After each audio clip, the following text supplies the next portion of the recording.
Okay, so when t equals 20, let's just take, just a question out of the blue. What is V2 of t? Well, I kind of wrote this badly, and I actually intended when I broke there to fix it. This should read 0.036 times 20 minus 3. In other words, if t equals 20, what's our rate of change of, or what is the value of V2 of t? We won't even worry about what it means. What's its value? Well, we plug in 20. V2 of 20 is this, 0.036 times 20 minus 3. Written kind of badly here, but you can kind of make it out. And the calculation is very simple. It's negative 2.88. Now, what does that mean? Well, this is the rate of change of the y2 function, isn't it? Because we used the a, b, and c of the y2 function in the rate of change equation, or the rate of change function, to obtain this, and we plug t equals 20 in, so there it is. Well, this means the rate of change, of course, in our text, in our course, has been defined as slope.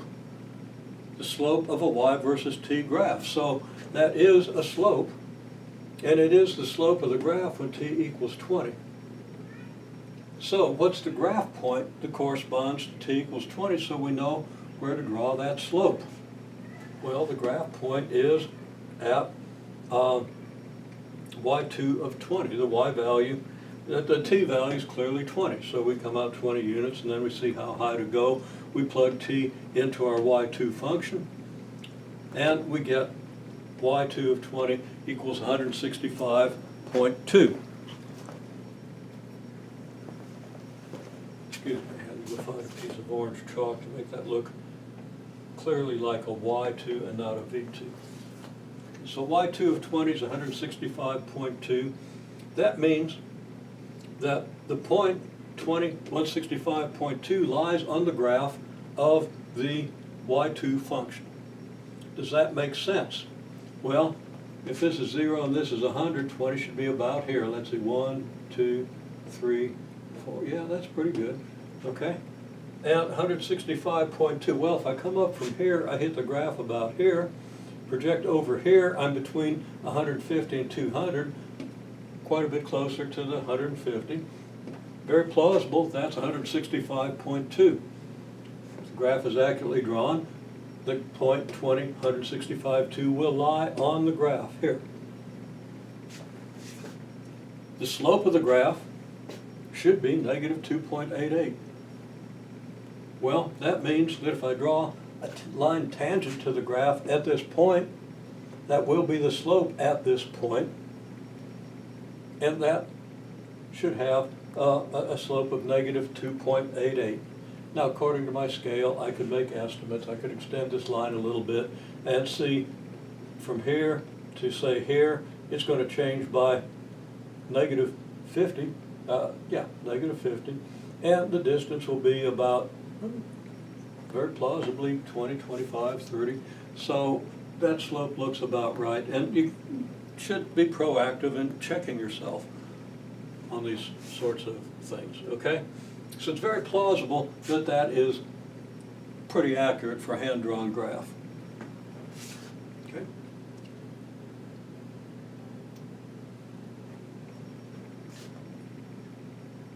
So what I've said is at 165.2, the tangent to the curve at 165.2, and that's the only curve on which that point lies, and that's of course the y2 curve.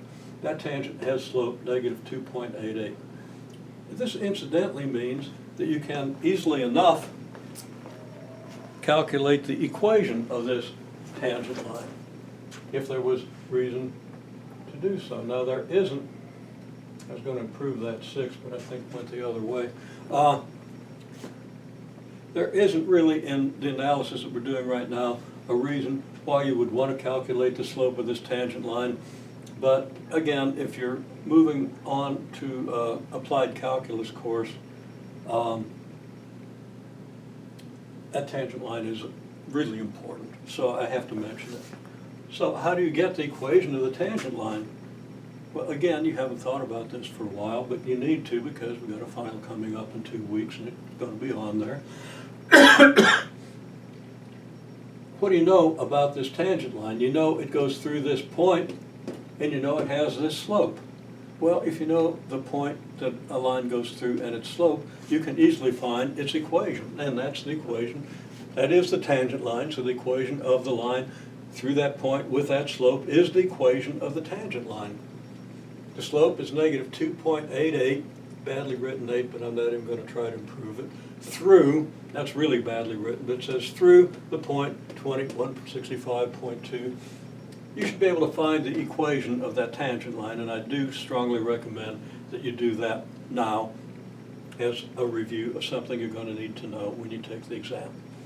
Okay, so now we come to the question, what's the depth when y1 of t has the same rate of change? Now you don't know why this is an important question, but this is the big one, okay? The big question that's going to help get us to Mars by giving us a workable hydraulic system. Hydrodynamic, whatever. Okay, so I'm going to put a big red boundary around this question. Okay, so what do we mean by this? What do we mean by the same rate of change? Well, we've only calculated one rate of change, so implicitly it would be this. This is the rate of change for the y2 function. Now we want to see at what depth the y1 function has the same rate of change, and that's a key quantity. That's the quantity that we're going to be able to calculate in pre-calculus that will give the physics class the information they need to understand how this system needs to be designed so that those who are going to be engineers can engineer the system. What's the depth when we have the same rate of change? Well, we've established same rate of change, it's the only rate of change, it's negative 2.88. So, how do we figure the depth of the y1 function? Well, we can't directly figure that out, but we can easily say, okay, well, the rate of change of y1 of t is v1 of t, so we want to know when and where v1 of t equals negative 2.88. That's an equation we can very, very easily solve, and that's going to give us the time when the rate of change of the y1 function is the same as the rate we calculated for the y2 function when t was 20.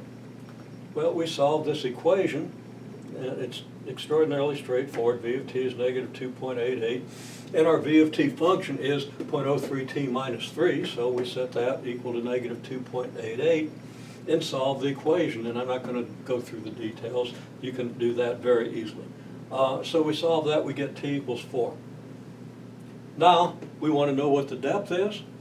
We just plug this into the depth function, and we find what the depth is. It's y1 of 4, and that comes out 188.24.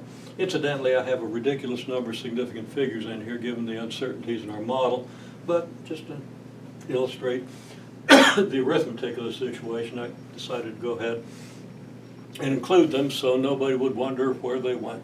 Okay, so there it is. And now we can represent that information on the graph by saying, okay, well, the point 4, 188.24. If this is 20, then this is about 4. And where's 188.24? Well, somewhat below 200, very plausibly here. So at 4, 188.24, it's very plausible that that lies on this graph, and it will if we've done everything correctly. And it's even exact. This says then that the rate of change at this point is the same as it was at this point, which means that the slope of the tangent line here should be parallel to the slope of the tangent line here. And you can see that it's very plausible that that's the case. Then we ask the final question, kind of the big question. What's the difference in the y values when the slope is negative 2.88? Okay. Difference in the y values when the slope is negative 2.88. Well, we just figured out the two y values. They're 165.2 and 188.24. You can figure out the difference very easily. So the difference is 188.24 minus 165.2, 23.04. Okay, so for some reason,